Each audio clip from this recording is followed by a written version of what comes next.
Сунжинская ЦРБ. В отделении реанимации подключены к аппарату искусственной вентиляции легких 13 человек. Врачи говорят, что первые две волны пандемии не сравнятся с нашествием нового штамма вируса, который получил название «Дельта» или по-другому «Индийский штамм». Болезнь протекает в более агрессивной форме и гораздо тяжелее поддается лечению. Самое основное их симптом тяжелый – это одышка.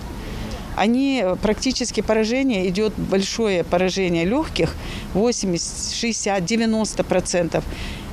Поэтому легкие, даже если мы подаем кислород, он же должен проходить через кровь, проходит через легкие и обогащает ее кислородом. А легкие практически не способны это делать, поэтому и тяжелеют.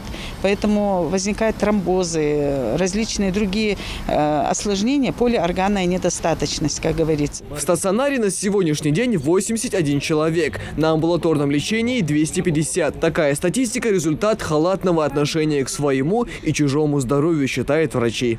Люди практически не боятся.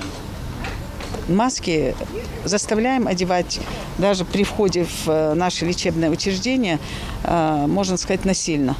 Но все равно это надо делать. Даже не столько даже, чтобы боязнь заразиться, а если ты же сам человек же может и не знать, он положительный, он отрицательный носитель он этого вируса, чтобы хотя бы он не заражал окружающих с этой целью.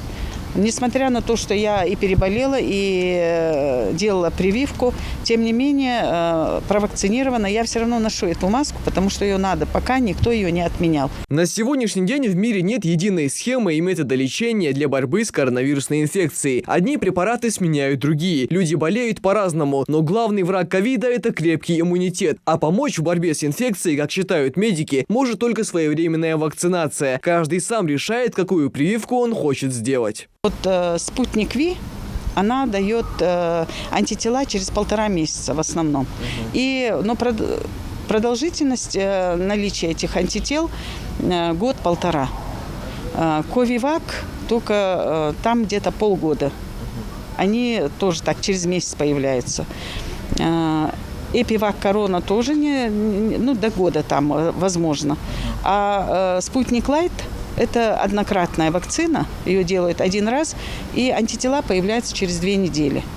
Вот это вот удобно, что вот даже в пик заболевания можно делать эту вакцину, и на полгода антитела. Специалисты неустанно призывают носить маски в общественном месте, надевать перчатки, пользоваться антисептиками и соблюдать дистанцию. Просят воздержаться от проведения свадеб и других торжеств в пик заболеваемости или хотя бы ограничить количество гостей. Только так можно дать отпор нависшей угрозе. Михаил Тангиев, Асхаб Илакеев, Новости 24.